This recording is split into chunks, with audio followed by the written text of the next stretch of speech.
wabarakatuh. Saya Alicia Garamadani, absen 2 dari kelas 11-6 akan menyampaikan ceramah dengan tema memaafkan. Assalamualaikum warahmatullahi wabarakatuh. Bismillahirrahmanirrahim. Alhamdulillahirrabbilalamin. Wassalatu wassalamu ala asrofil anbiya'i wal mursalin wa ala alihi wa sahbihi ajma'in amma ba'du. Pertama-tama, marilah kita semua panjatkan puji syukur kehadirat Allah Subhanahu wa Ta'ala yang telah melimpahkan rahmatnya kepada kita semua. Serta tak lupa pula sholawat dan salam semoga tercurah kepada junjungan kita Nabi Muhammad Sallallahu Alaihi Wasallam serta kepada keluarga dan sahabat-sahabatnya yang mulia.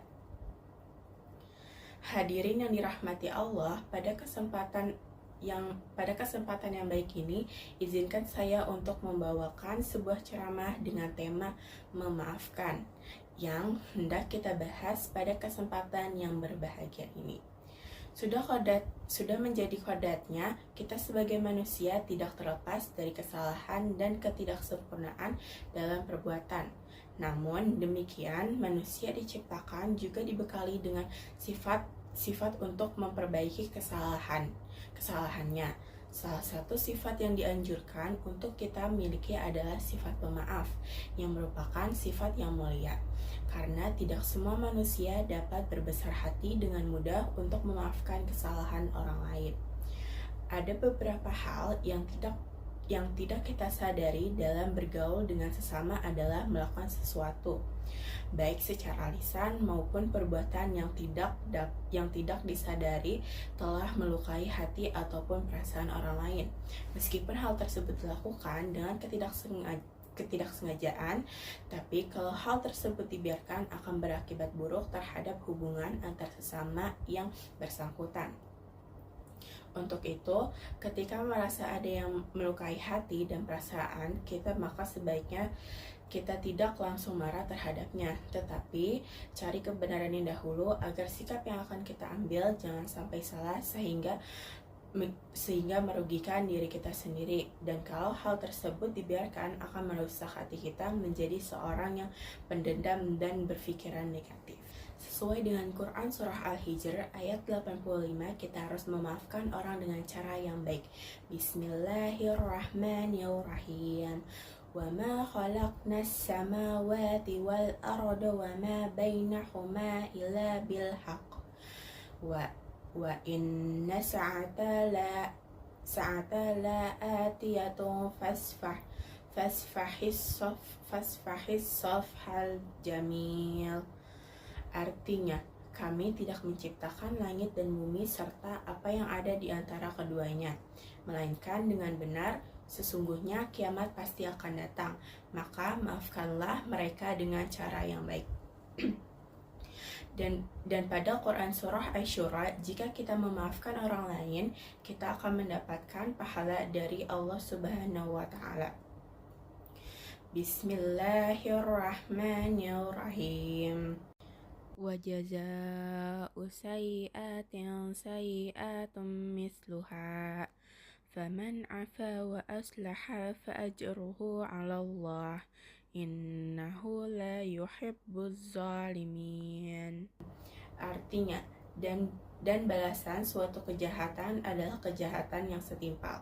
Tetapi barang siapa memaafkan dan berbuat baik kepada orang yang berbuat jahat, maka pahalanya dari Allah. Sungguh dia tidak menyukai orang-orang yang zalim. Memang meminta maaf itu hubungannya dengan akhirat. Jika seseorang berbuat zalim tidak meminta maaf, maka pahalanya di akhirat akan diambil oleh orang yang dia zalimi. Jikalau pahalanya sudah habis, maka dosa yang dizalimi akan dilimpahkan ke dirinya. Hadis riwayat Bukhari. Jadilah dia orang yang merugi muflisin, maka meminta maaf itu kalau tidak dilakukan di dunia konsekuensinya berat. Namun sebenarnya memaafkan pun tidak kalah penting dalam Al-Quran dan hadis. Banyak anjuran untuk menjadi seorang pemaaf. Kalau orang minta maaf itu wajar, namanya orang bersalah, dan kita semua adalah manusia tempatnya salah, ya harus minta maaf.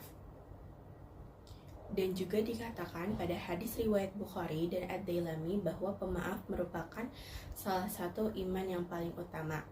Afdolul iman as-sabru was-samahati. Artinya, iman yang paling utama adalah sabar dan pemaaf atau lapang dada. Berdasarkan hadis dan ayat tersebut, dapat kita ketahui bahwa tidak akan rugi jika kita memiliki sifat pemaaf atau saling memaafkan. Justru kita akan mendapatkan manfaatnya seperti hidup menjadi lebih tenang dan bahagia, menjadi manusia yang lebih bijaksana, belajar memperbaiki diri dari kesalahan orang lain, dan kita akan terhindar atau tidak memiliki musuh. Demikianlah agama telah mengajarkan kita untuk berbuat saling memaafkan dengan orang lain. Kita menjadi lebih nyaman ketika bergaul dengan orang lain tanpa ada perasaan bersalah dan tanpa merasa ada orang lain yang berbuat salah terhadap kita. Hidup akan menjadi lebih bermakna dan bersemangat karena tidak ada lagi rasa kebencian dan kecurigaan, sehingga ketika kita akan mengambil keputusan atau sikap yang lebih terarah dan lebih objektif. Yang perlu disadari adalah bahwa setiap orang tidak pernah lepas dari yang namanya berbuat salah. Akan tetapi ketika bersalah kita langsung menyadari dan berusaha memperbaiki, itulah yang terbaik. Baik, telah sampailah pada akhir dari ceramah, yaitu penutup. Demikian yang dapat saya sampaikan dari banyaknya kata yang telah terucap dan dari banyaknya hal yang telah kita simak bersama-sama. Semoga apa yang saya sampaikan kiranya menjadi bermanfaat bagi kita sekalian. Untuk penutup kata dan ceramah saya ucapkan terima kasih. Wabillahi taufiq wal hidayah. Wassalamualaikum warahmatullahi wabarakatuh.